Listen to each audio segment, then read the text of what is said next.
Good morning, you're joining myself on Wadmill Lake at Todber Manor Fisheries, and I fished this place once before back in the winter with a couple of other people, and it's pretty hard going as you'd expect in winter. Frosty ground, things froze overnight, it's pretty wet and miserable, but we did manage to have a few fish. So I've come back today, hopefully to have a few more bites because the weather conditions are much nicer. It's currently mid-teens already and it's just gone 9 o'clock.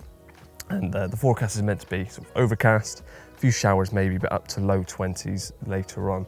So it's much more nice conditions to be fishing in. So hopefully the fishing plays ball as well and I get a few more bites. So from what I understand about this lake, it's about 4.5 acres in size. That sounded like a fish crashing the other side of the island. I think it's about 4.5 acres in size, heavily stocked, so it should be, on a good day, a bit of a runs water, but fishing is never a definite. So I'm going to start my session by having a walk around, seeing if I can find any likely spots, see where other anglers are, and there's less pressure, of course, because this is a fairly busy day ticket venue. But I've got up to 24 hours ahead of me, so obviously I'm going to try and do as much as I can today, but I have got the night as well if I need to fall back on that. But fingers crossed we'll have a good session. Let's crack on.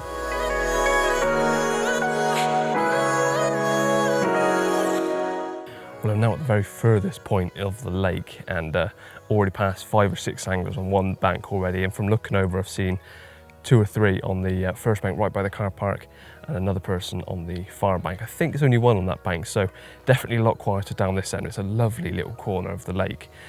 It's kind of one of those places where they're either here or they're not, because there's not really a passing through area. It's more of where they might hold up, I'm thinking anyway, but it does look lovely. I've got lovely overhanging tree just behind me here, island out in front, and then the next swim just to the right. It's kind of like a double swim here if you're pairing up with your mate sort of thing, nice social. This swim, again, you've got loads of water behind you, island and lovely tree lined margin just to the right there, and there's not really anyone else down here, so that's already playing on my mind of somewhere I'd like to be, somewhere out the way, do my own thing and keep quite quiet. And also just spoke to the last angler on the bank to my left, and he said he's heard quite a few crashing down here, so that's always helpful. He's been my eyes and ears while I haven't been here, so, and actually even as I'm just watching, a fish has just poked his head out in front of me. So I think I'm probably going to set up down here, but I will continue my walk around the other side of the lake and then grab the kit and move on down here.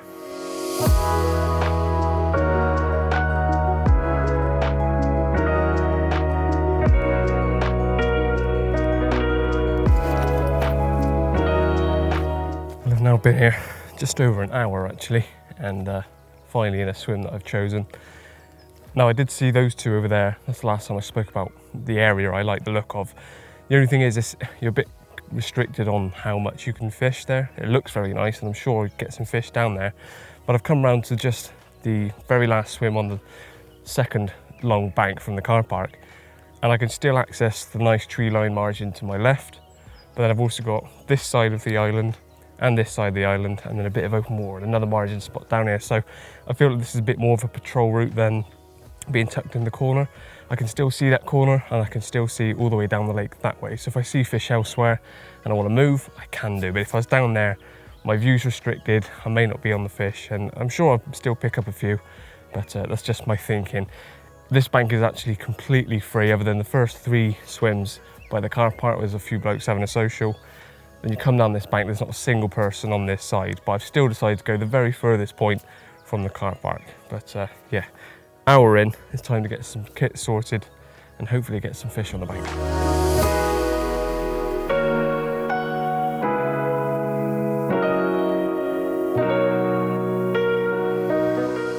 Well, it's nearly midday now and I finally got 2 rods out. I had a couple of PV bags already ready in my bucket, so when I got into the swim, watched the water, it became very apparent there was fish already here. There was bubbles coming up, so I just flicked out a solid bag on one patch of bubbles straight out in front of me towards the island, and the left-hand rod I've put down the left with that overhanging trees, lovely little area down there. Again, bubbles coming up, so I'm nice and tucked away in this corner, as I said.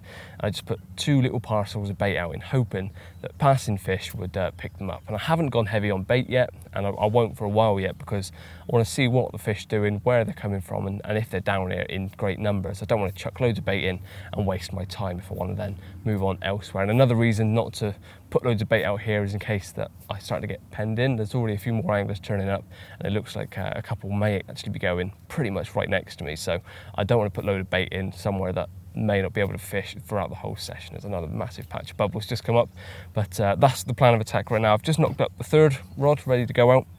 and I thought I'd talk you through the tactics I'm using. So as I just said, I'm using solid bags. It's a nice and easy method to use. It's a good way of getting a parcel of bait in one spot and know that your rig is presented perfectly. And on heavily stocked venues like this can be a perfect approach. Just one mouthful of bait for a hungry carp that comes through and you're away. Nice and simple is how I've been fishing my solid bags for a long time now. I've got the lead on one side and the hook bait on the other. Now it starts off with loading the bottom of the PVA bag with some micro pellets. I'm using 𝘃𝗶𝗱𝗲 squid on this trip. If you haven't seen my previous video on the 𝘃𝗶𝗱𝗲 squid range, then check the link in the description below. It's a bait that I've used for the last few years, done really well on it, and I'm not going to change anytime soon. I'm about to get stung by a bumblebee if I'm not careful. Leave you to it, and he's off. So yeah, I start off with the bottom of the bag, just fill up with some micro pellets. And the reason for using micro pellets as well is because there's less air in there. I can make a much more solid bag. As you can probably see there, it's really nice and solid. So yeah, probably a finger or so of pellet at the bottom, and then just put my lead in on one side of the bag and keep the rig out of the bag for the time being. Load up to about 2/3 of the bag with more of the pellet so it holds the lead in place. And put the bag on its side and push the hook bait on top of the pellet that's in there. Finish it all off, bit more pellet on top just to really hone everything in or hold everything in place. And then tie it off with a little bit of PVA tape at the top. I don't like the lick and stick method. I've always used the tying off method. I think it's a bit neater. And then I just trimmed the little tag ends, folded in the corners and made a little hole where my hook bait is, just to let any trapped air in there to escape out nice and easily. And the whole idea of the lead being on one side and the hook bait on the other is that when that hits the bottom, the lead always wants to land on the bottom. So your hook bait is always positioned perfectly like the little cherry on top. And it's a little 12mm 𝘃𝗶𝗱𝗲 squid wafter in there. And another thing worth mentioning is the rig itself. Really simple. I'm using 15-pound skin link and I've stripped back all the coating, so I've just got really supple braid. Simple hair rig with a little bit of a blowback tubing on there, and as I said, I've got the 12mm wafter, knotless knot with a tiny bit of shrink tubing on the eye just to act as a little kicker.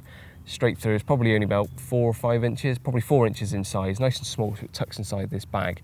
And another little thing I add is just a little bit of putty right in the middle of the rig, because when I've done tank tests on PVA bags before, sometimes you can get the bow in the line that just for some reason it sticks up wrong and it just doesn't look very nice. I'm sure it doesn't make much difference, but I like to think that when that breaks down, that little bit of putty will make sure that I don't get a little loop in my rig. It all sets down nicely and my hook bait is the first thing that they come across at the top of the bait. So now this is ready to go.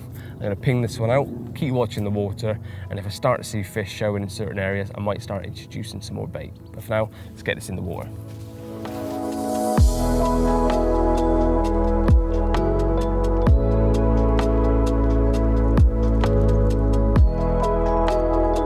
So it turns out the bream are quite keen on the pellet too.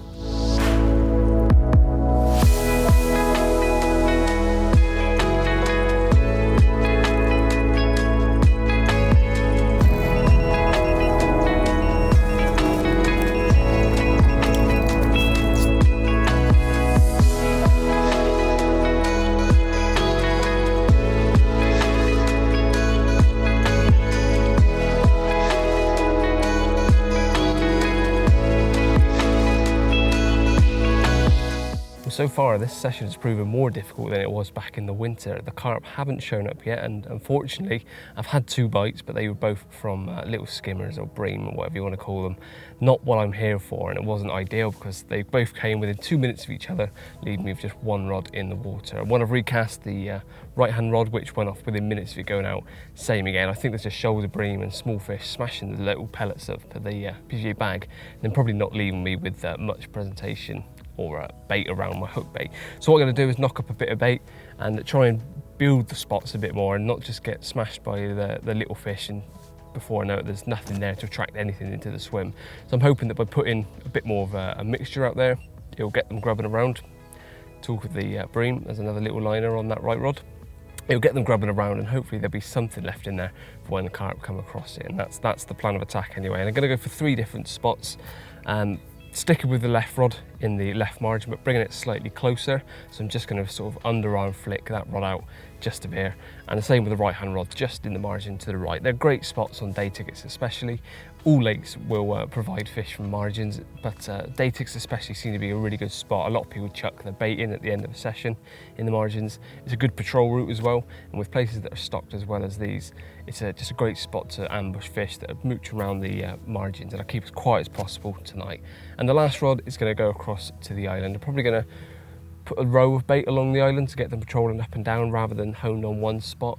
And the reason for doing that is that, well, for all three rods in different positions, is that the two right-hand rod, the right-hand rod and the left-hand rod, I haven't got lines shooting across the swim, cutting off the rest of the swim. I've just got one rod going to the island, and the rest is line-free until my slacked off lines that are going to be in the margin. So that's the plan of attack. But I need to get some more bait out there. So what I'm going to use, sticking with the 𝘃𝗶𝗀𝗲 squid theme, is just a real simple mix of pellet and some of the flake, and I mix it up, make it nice and stodgy mix. Chuck some of the spod syrup in there, and then add a bit of water to try and make it compact. And then I'll move on to these things in a second. Another little thing from Nash Deliverance Balls. So if I just open up the pellet to start with, there isn't any exact science to this, I'm just gonna go get my scissors so that I can get into the bag. With the magic of editing, I now have two easily accessible bags, something I probably should have done before sticking the camera on, but hey ho. So these are the 5 kilo bags of both the pellet and the flake. You've got different size pellets. You've got the real micro ones, which I'm using in my solid bags. Then you go on your way up, these are the 6mm pellets. I'm just going to pour some in there.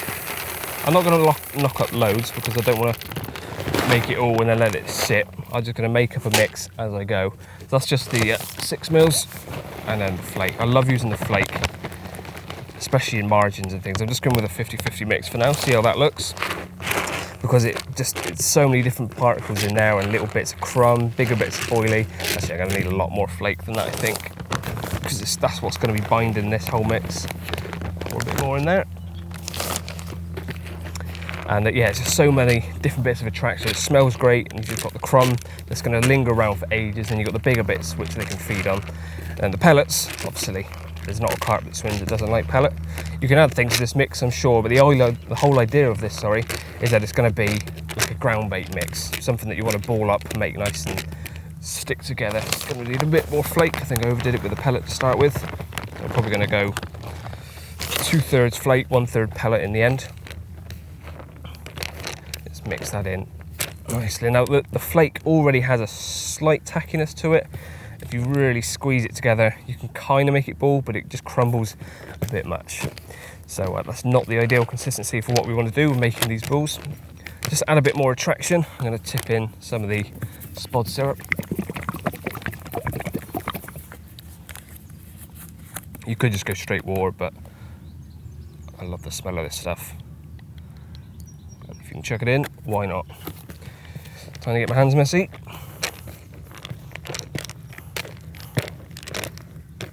This will already start to make it bind as well, but of course I want all of it to stick together, and that's where the water's going to come in a second.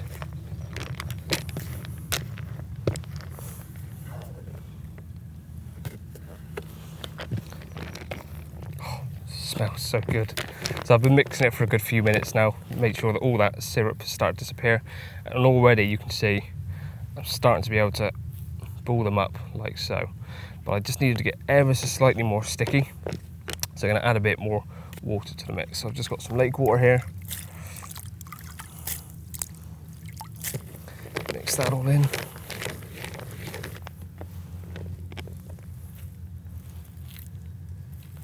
Lovely. So I just keep checking your consistency. I mean, I haven't used ground bait for years, but it's the same principle. You want something that's going to bind together, but once it hits the bottom of the lake bed, it'll break open and all that will come out. So that's just doing it by hand. As you can see, it holds firm, but then does break down. And what that's going to do on the lake bed is break down and have all those different bits of boilie flake and crumb and the pellet all mixed in. But I'm able to get this sort of mix, which is great for chucking in loose feed in the margin, nice and close quarters, but trying to get that out in the lake can be a bit difficult at times. And that's where the ball makers come in. And now these can be used, whether you're using it close in, if you want to be really concentrated with where you put your mix, or if you put it out towards the island or something, That's where these come in. Now there's different sizes in the range. These are called the Deliverance Ball Makers. Now this is the, let me just double check, this is the 60mm version. This is probably going to be what I'm going to go for. So I'm just going to add some of the mix in, like so. And then put the lid on and compress that down.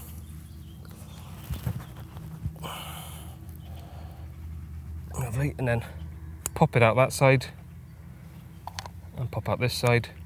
There you are, lovely butterscotch looking ice cream there. But that's perfect, so that's going to be fired out. As you can see, it's holding firm in my hand. I could chuck that in the margin nice and easily, but as soon as that hits the lake bed, it will break down and all of that attraction comes out nice and easily. So obviously you want to make sure your mix is the perfect consistency, which for first time trying, I've seen I've got it absolutely spot on. So it's so easy to make, and that's all I'm going to do. So that's obviously with the 60mm version. You can go down to a 30mm, which as you can imagine is just smaller in size. Let's make a little one of them. And there we are, little 30mm one. It's a tiny little parcels of bait. You can put loads of these little ones out, and again they just break down. And I guess the idea of these is that you're then going to have little presentations that are going to mimic my solid bag. So whereas yes, you could spod this sort of mix out, but then it's going to be spread out over a much bigger area and it's all going to flutter down through the water column. This gets all this bait down to the lake bed, then it breaks open in these little parcels. So where I've got my solid bag, it's going to sit there and do the same, break down, be a little parcel of bait. There's going to be lots of these little balls dotted around. So it doesn't mean that mine's then going to stand out like a sore thumb. They're going to be used to feeding on all these little parcels of bait, moving around from each one, hopefully making them less wary of my PVA bag setup, and obviously getting them munching around and looking for different morsels of bait. So now I've got that mix made up, I'm going to chuck some in the margins to the right and left and get some out onto the island as well. And there's one even smaller size, which is the 20mm version. So as you can imagine, it makes much smaller balls. Squeeze that down. Pop them out like so. There you are. Lots of different sizes. Perfect.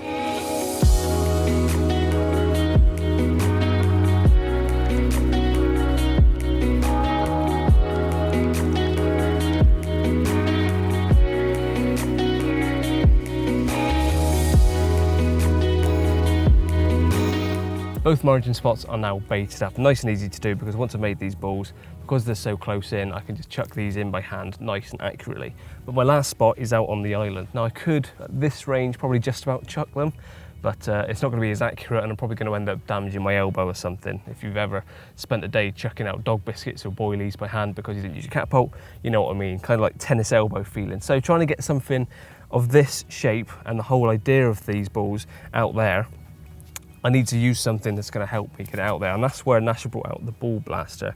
Now this is the 40 to 60mm size pouch, and there's also one for the smaller versions, the 20 to 30mm, and it's nice and simple. I put the ball in there and I cast as if I was going to cast out. Now a bit of accuracy is needed with this, so you need to sort of gauge how far you need to chuck it, but this is just a normal little flick. I've just taken the solid bag off my off one of my rods, and this is just the normal 15-16 pound mono I think I've got on here. For this range, absolutely fine. 3.5 pound scope rod, but you can go much softer than this, no issues. And all I've got to do is act as if I'm casting this. That ball will come out of the pouch, and the plan is that it will land where I want it to, along that island. Let go. Perfect. And just to show you how quick it is to make these balls once again, so I'll just chuck some of the mix in. Make sure I stop just before I get towards the top. Squish it down. Use the little buttons to push it out. And there we go, as quick as that, I've made another ball. So let's try again. Bear in mind, it's the first time I've ever used this, so this is how accurate I'm being on a first use.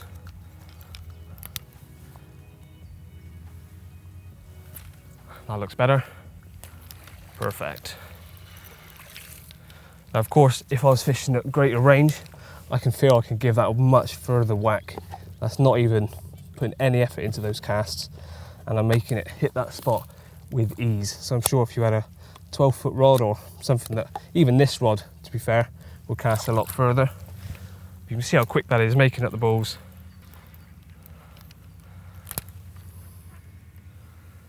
Flick, let go.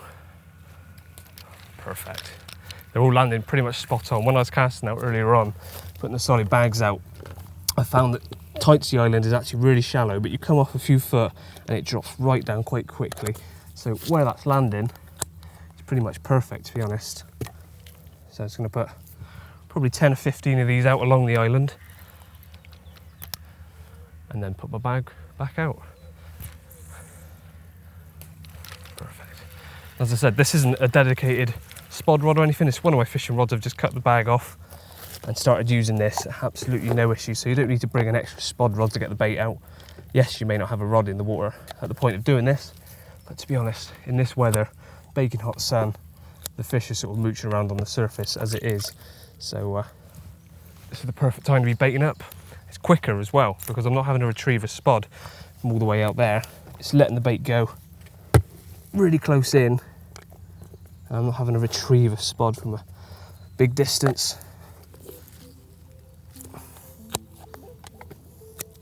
And the more I'm doing this, the quicker I'm getting. Being nice and efficient. The ducks are loving the bit of splash. Perfect. Same spot every time.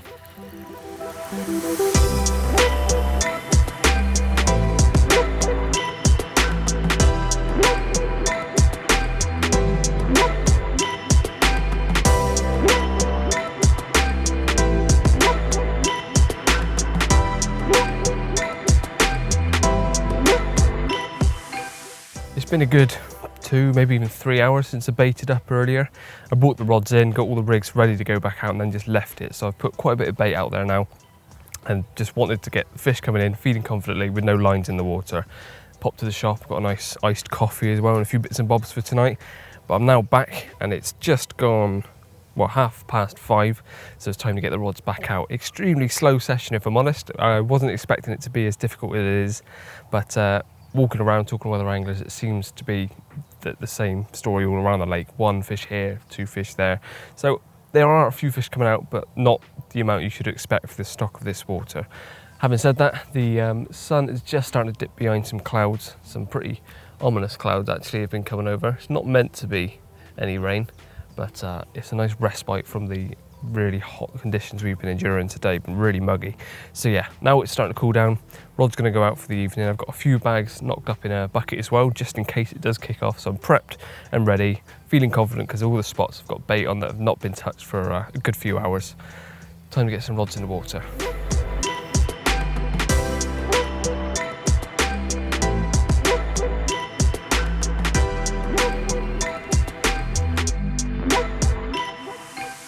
There we go, all 3 rods now back out.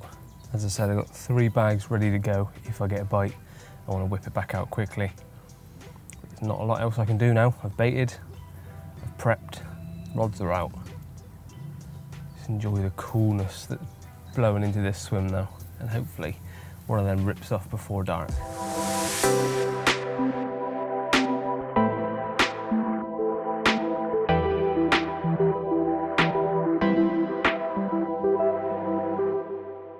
Oh, what a manic 5 minutes.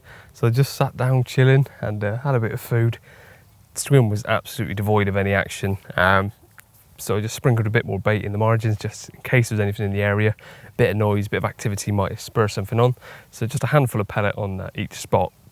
Within 5 minutes, the right hand rod just absolutely belted off. Unfortunately lost it. It managed to just kept stripping down the margin, came off, then it embedded itself into a twig, got the twig back, but bit gutted, first bite, lost it. Just sorted that out, put it back out, and then the left hand rod, which is the other margin, absolutely melted off again as well. So exactly the same sort of bite, both margin spots within about 2 or 3 minutes of each other, just ripped off. This one I managed to land. So it's been a very difficult day, but I just snipped the line and put that rod back out. There we go, lovely scaly mirror. Angry scaly mirror. So let's sort that one out and get it up for the camera. But all the rods back out. So my method of having some bags ready to go, just stick them straight back out, should work. Hopefully we're in for a productive evening. And there we go, the first one landed of the session. As I said, it's been a tricky old day, but 2 bites in 5 minutes on each margin spot. hopefully bodes well for the rest of the evening. Still getting liners on rods, so I have to be fairly quick with this in case I get another take. But just shy of £13 this one. Lovely way of starting a session. Immaculate condition, sorry. Nice and scaly. Lovely. Makes up for that lost fish just a few minutes before. Let's get it back.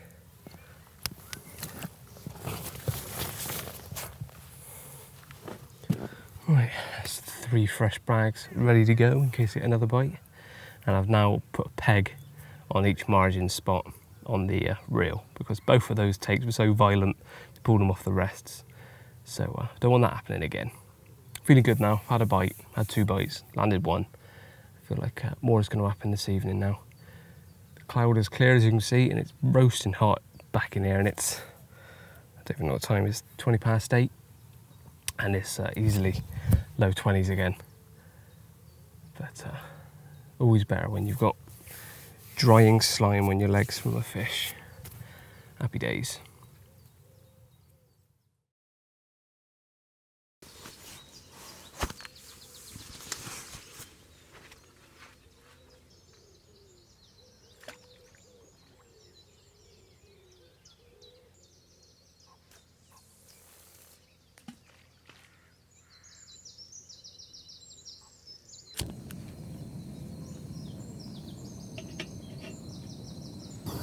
Good morning everyone, kettle is on, it's just gone 5 AM.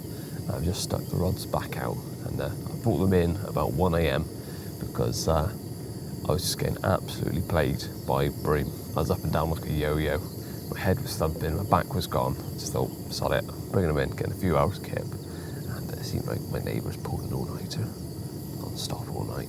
So I needed a few hours kip, but the rods are back out now, and I haven't put bags back on, I just lowered the same rigs that I was using last night back in the margin, and I have 1 bag left over from last night's bream mayhem, and I just pinged that back out to the island. So all 3 are back out.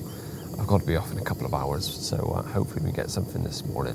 Just get a coffee down us and wake up. But I did have 1 more last night, about 10:30 last night. I had one on the island rod. I had a bream on it, recast it, and then about 10 minutes later I had a carp finally. So yeah, nice to have a second carp. Then, like I said, the bream just moved in and it was insufferable, so the rods came in. But they're back out now, coffee on, and hopefully we'll have something this morning.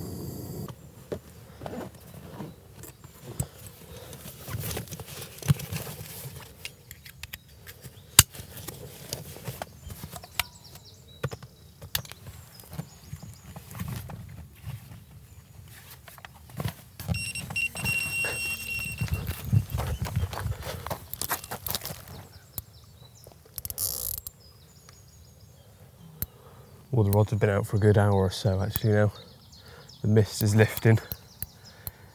It's quite chilly morning actually, considering it was low to mid-20s yesterday. All that mist has made it quite chilly, but lowering in just the rigs. A little sprinkle of pellet has got me this morning bite. It's now just coming up 6:30.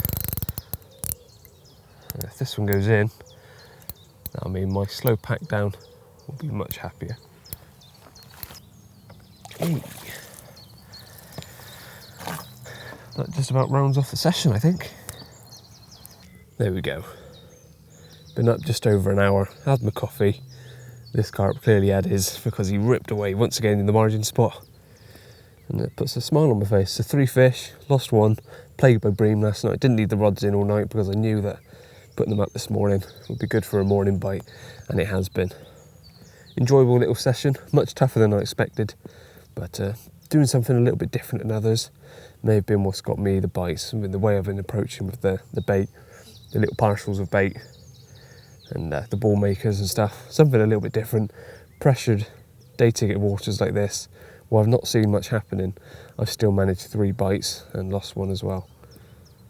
So I'm gonna keep that rod in now. I've got 2 rods still in the water as a pack down, maybe another one, but if not, this will be how I'm going to end the session. So I hope you enjoyed this video. Please hit like if you did, and subscribe and hit the bell icon if you haven't already.